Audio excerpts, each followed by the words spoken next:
Hi, my name is Stephen Hawes, the founder and CEO of Opulo, and this is the April 2026 Opulo company update. Opulo is an open source hardware company making the Lumen PNP, which is a desktop pick and place machine used for automatically assembling electronic components onto circuit boards. The Lumen PNP is meant for assembling PCBs at a wide range of production scales, anywhere from just a handful of boards for a quick prototyping run, all the way up to thousands of units a year for production, like we do here, literally using the Lumen PNP to make its own boards, literally building itself. As always, this video goes along with our blog post on our website, so if you're watching this on YouTube, you can click the link in the description and follow along there. It has been a heck of a month. So much has happened. We have moved. It's been a lot.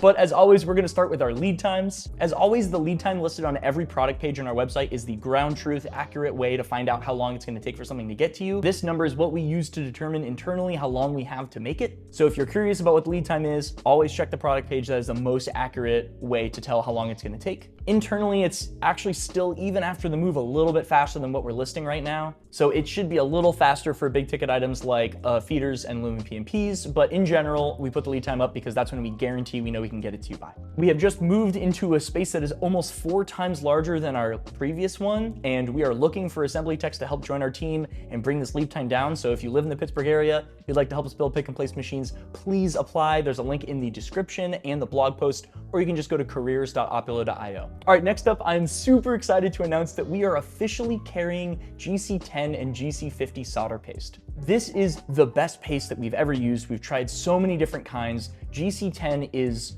incredible. It has a crazy long shelf life and it does not need to be refrigerated. It's wonderful. It's really, really good stuff. And we recommend it to a lot of people, but they've had a hard time finding it based on where you live. We're working directly with the manufacturer to get it made specifically for us so we can help get it out to y'all. It took a while to get it all in the works, but we have it in stock right now. GC10 is designed to be a stenciled on solder paste, and this is what we use across the board. It's excellent stuff. And then GC50 is a variant of GC10 that's designed to be dispensed and jetted, and it works great with our paste dispenser add-on for the Lumen PNP. The tip of the syringe actually has a lure lock connector, and in the kit for the paste extruder, we actually include a lure lock adapter, so you can just connect them together, fill from one into the other, and then put it on your paste extruder and get going. This is exactly what we do here. It's the best stuff for using the paste extruder. It's wonderful. So if you'd like to pick up some solder paste, fresh batch made just for us, just for you, you can check out the link in the description or the blog post and pick it up right now. All right, next up is the reel holder. After a few design tweaks, we are done with the design. We got to a DVT2 unit,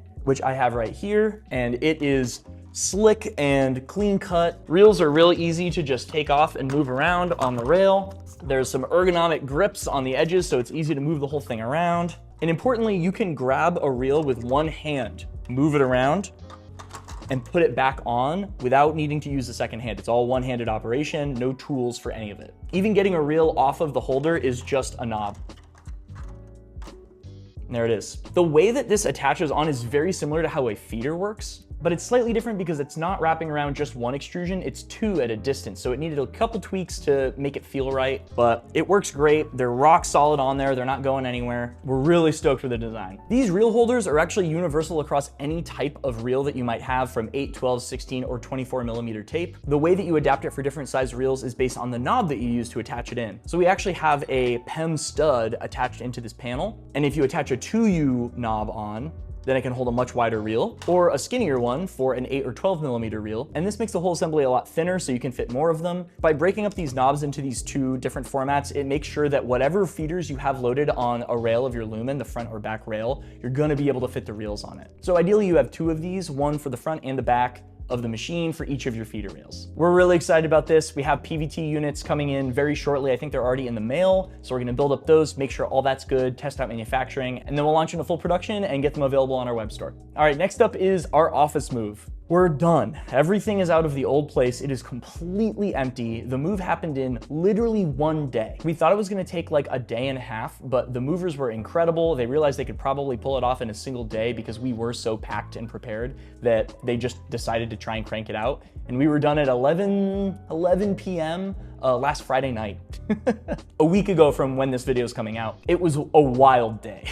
So all day Friday, movers were moving. Saturday and Sunday was prep, getting things where they need to go, trying to get assembly benches set up, building furniture, getting packing stations ready, like everything that we need to actually get back into production was Saturday and Sunday. And then Monday was a little bit more of that, but by the end of the day, we had started to build.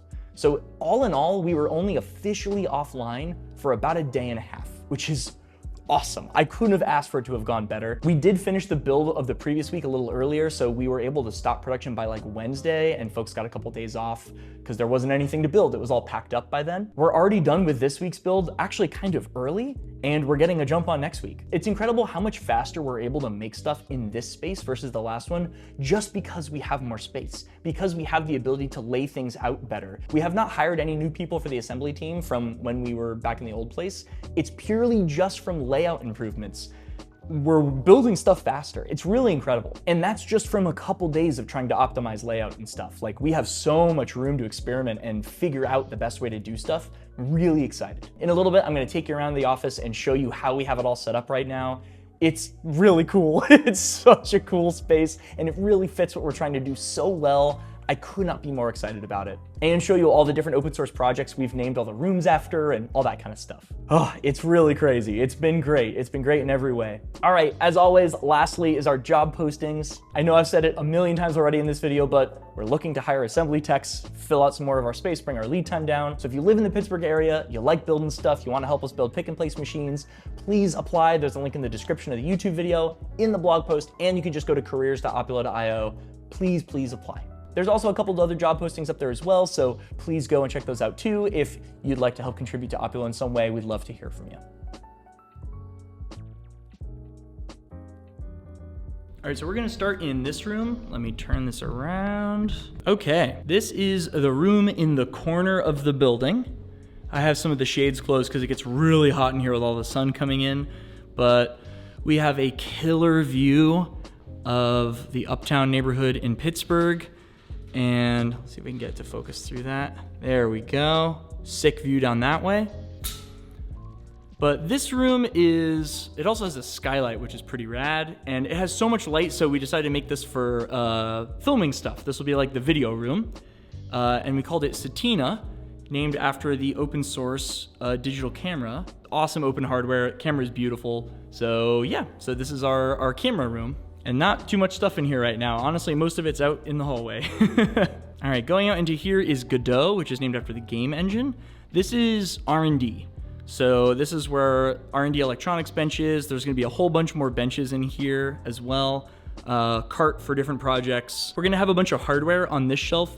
Pretty much every single screw that is used in any of our products that we already have an inventory, we already have a sourcing pipeline for, we're going to have some of it on this rack. So when we're designing stuff, we know that if we pull from this, we won't have to source a new part, which is really nice. So we're trying to keep those available, so that's what we design with, and we don't have to source new stuff if we can help it, which is gonna be a good thing. We got our Form 4 here with the wash and cure, which has been great for us. And I have a whole bunch of stuff I wanna use it for pretty soon with some jigs, but this thing's an absolute tank. I am biased because I used to work there, but it's an awesome machine. And here we're gonna have some FDM stuff. There's some spools already and more storage. There's just a bunch of boxes I still need to go through and like figure out where it's all gonna go. We'll go out into the bullpen in a little bit, but first we're gonna go down this hallway, which has a bunch of our other meeting rooms. So this is the main back hallway, or the back rooms as we've been calling them.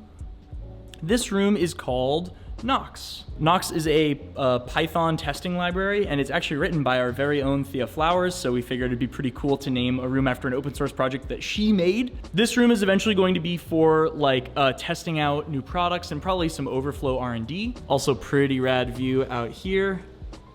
Yeah, big, wide open space. We're gonna have a bunch of benches in here for testing and all that kind of stuff. And you can see there's actually windows up here to the mezzanine. So it's kind of cool. It's all the light is all kind of interconnected. You can even see the skylight from Satina is kind of shining through there a little bit. All right, next up over here is Pandas, the data library for Python. And this is just a meeting room. This is what Tor used to be at the old place. I have the beginnings of a bookshelf going here. And I have a couch coming soon. We'll get some cozy chairs, get some cool panda artwork up in here, and then a TV for taking meetings, either at the desk or from the couch, and some good light coming in here too. This is like a half room, only half of one of these big windows. And then right next door is Natron, after the video compositing software, kind of like After Effects. And this room is gonna be only for documentation. So this is where we're gonna take documentation photos, shoot videos, record videos of using the Lumen. We're gonna have a killer computer here set up to just pretty much run OBS and have a bunch of cameras pointed to a Lumen constantly pretty much. So we can switch between different views and make docs, videos, and photos really quick. And we'll probably have a couch in here and a nice dedicated table with a backdrop in here eventually, but right now also nothing. And then lastly, also the last place that is empty is Chaos Monkey. And this is gonna be lifetime invalidation. So when we have new products that we're testing out, we wanna make sure that they're gonna last a long time and work the way we expect them to. This is where we're gonna do that. So this room might be a little noisy. As inventory comes in, this room is closest to the elevators. This is where we can do income and quality control, which is gonna be nice as well.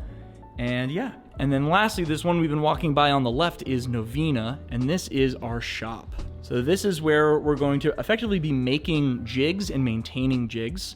And then also it's a place where we have tools. So if there's any kind of like manufacturing process we need that's maybe a little bit more grubby, it'll happen in here. My little PCB mill is in this room. This is also kind of just a holding place for stuff right now because we're still trying to move in and it's pretty low priority to get this room set up over production. So this will be what I'm tackling over the next couple weeks, is getting this place all fleshed out. But yeah, great for there. There's the logo, Novena, Bunny Huang. And then here we are in production space. So I'm actually gonna start all the way at the beginning as if we're a piece of inventory moving through the flow of being put into something that we make here. This is my favorite window in the whole office because it just looks straight up this road. Oh, it's so bright. But you can just stand in this window and look straight up this avenue down through Pittsburgh. And you can see downtown off there, a little blurry. So when you come in through the elevators, we also have Jellyfin too. I guess I'll hit this while I'm here. This is just a really cool kind of spherical meeting room. It's pretty rad. It's a cool room. So this is where we've been taking a couple meetings and place to sit and hang out. But once you come in from the elevators and you come around through this way, the very first thing you'll do is you'll go straight up to inventory, which is way in the back over there. So we kind of have a pathway here. It's a little rough still because we're moving in. Here's kind of our desk cluster at the moment. But back through this way is where pallets get dropped off.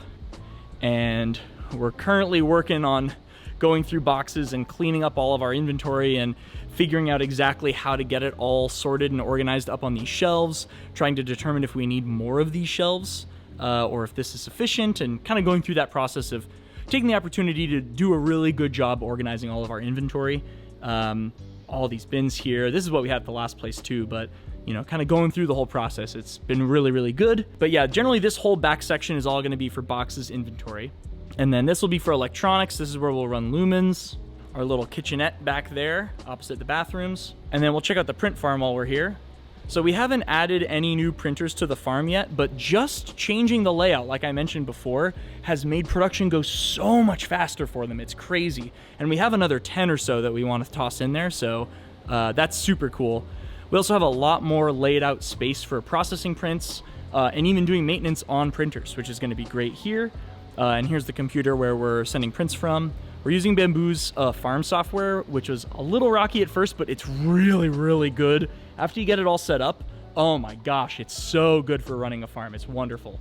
It's been a huge, huge improvement for us. So after you have your inventory and your printed parts, they all go over into our production cluster.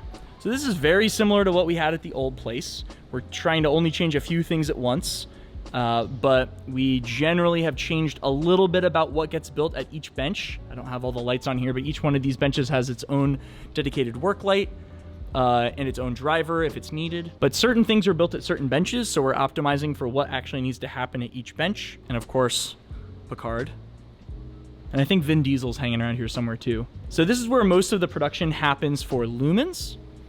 And then right next door is where production happens for feeders at these two benches. And we're trying to get as much of stuff as humanly possible at the benches so we don't have to get up and go and move around and grab other things. And all these benches can just extend out this way. So as we need more capacity, we just add more benches, and then we'll make a little gap for a walkway, and then we'll add more benches here, right by the print farm. and then we'll have a gap for a walkway, and then we'll add more benches here. And right now the desks are here, but eventually we'll go up to the mezzanine or somewhere else so we can make room for more production. And if we need more space, then we go to this cell, and we can just keep expanding out this direction. But we're just starting over there, because right now that's all we need, but very soon we'll need more. So we need to be planning ahead for that kind of stuff. This shelf right here is where we put things that are finished being built but need quality control checks. So yellow bins, I want to paint this shelf yellow. This shelf is yellow. Everything in here is built but needs someone else's eyes on it. And then that happens over here. And we have the beginnings of some quality control stations over here. I have a lot more I want to do in this area. They do a little bit more double duty than I want, but it's good for getting started, and it's way more than what we had even at the last place, so that's stellar.